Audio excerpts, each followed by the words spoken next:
start a conversation here on a topic I literally an hour ago, before we started this podcast, put this on social media. I put it in my Earnestly Speaking podcast community group on Facebook. I put this on Twitter/X. I want to talk about Justin Herbert for a second. And this is basically what I said on out there. I said basically that, is it me, or does Justin Herbert feel a tad disappointing as a quarterback about 3.5 years into his career now in the NFL? Now, granted, when I said that, the preface is I still consider him a top 10 quarterback. I still think he's really good. But it just feels like to me, especially in the last 2 years, that he's been kind of on cruise control. Like, he's really good. We all know he's really good. But the way we would talk about this guy going into, say, even last season, is that this guy was a borderline top 5, maybe top 3 guy based on his arm talent, based on the things he can do. And now we're 3.5 years into his career now. And like, I think he's still really good, but I feel like we haven't gotten even close to peak Justin Herbert yet.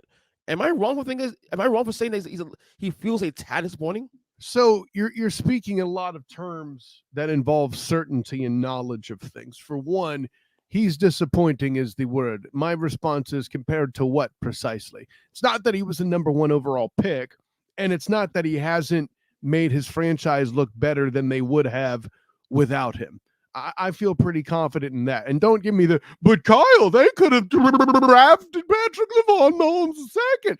No, stop it. Nobody saw Pat Mahomes coming. And as it stood, Andy Reid technically didn't either. He's told the story that a scout he trusts pounded the table and he went with it. That's even Andy bleeping Reid didn't see Patrick Mahomes the second coming. So let's get that out of the way. Justin Herbert. Here's the thing, and it's all a matter of what you call a disappointment. There are people who will call Ernest Christian, Steve McNair, a disappointment, right? It should be shocking, in my opinion. But okay. No, but that talk existed. But what was true?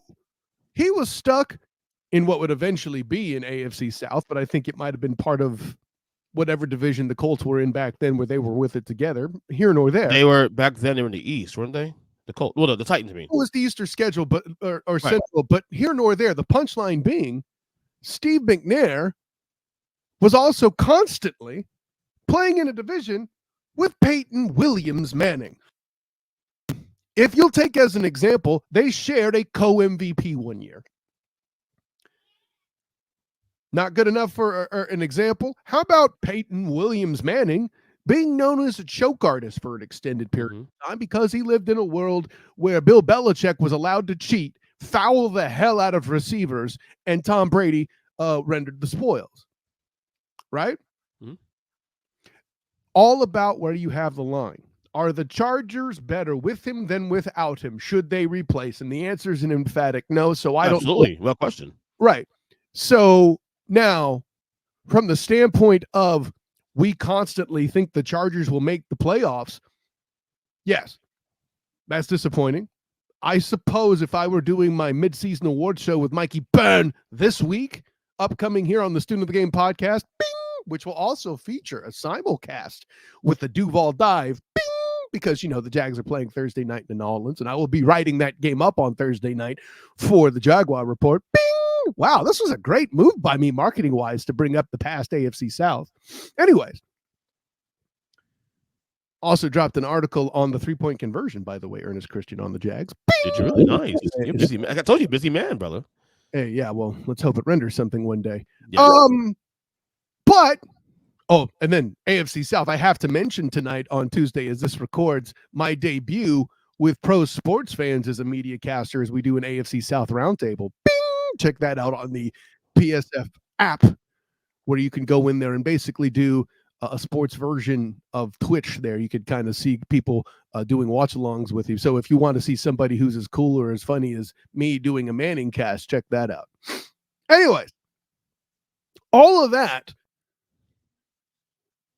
it's more about the Chargers being disappointing than Justin Herbert, right? No, I agree. I think both. Yeah, I think both could be right here. I think both could be Herbert feels a little I don't. under the bar of what we I don't think so. expected. I don't think so, because if we're calling Justin Herbert disappointing, then what is Matt Ryan, for example? What is Cam Newton, for example? What is Michael Vick, for example? None of them got Super Bowl rings, but all are regarded quarterbacks with success that hit walls. Right? I think How all based on long, real quick, how Go ahead. long was Peyton Williams Manning regarded a choke artist? Even after he won the first one in Indy, man. You know, I think this is just a bad rap for a team. The Chargers have a reputation for charging long before Herbert got to town. We're going back to the Rivers era and possibly before, right? Schottenheimer coaching them and all of that, right? Yeah. So No, I think both can be right here.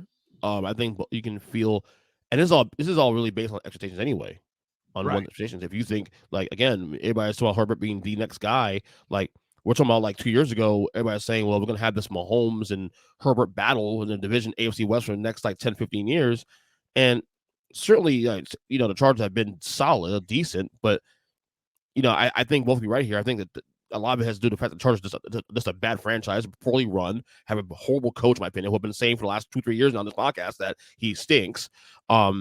But also Herbert has not hit the ceiling I think he could be hitting. Like, to me, I look at Justin Herbert as a guy that probably after Patrick Mahomes has the highest ceiling in the league, like even higher than Joe Burrow, because of the physical talent he has and can hit.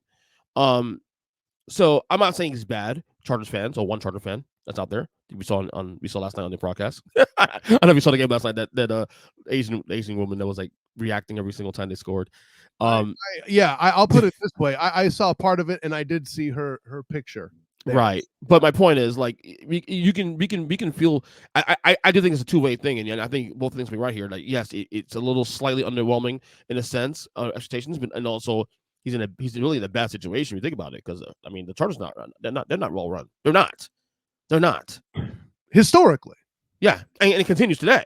I don't mean like, oh, just here in the no. We're going back in the 19th century, Ernest Christian. We're talking about that. Right? Yeah. So, but yeah, we'll see. Like, I think look, they have a guy who I believe is a top 10 guy in the league who probably should be top 5 at this point now. But yeah, I'll leave it at that. That's even kind of crazy too. Oh gosh, you're not a top 5 quarterback. Fire him.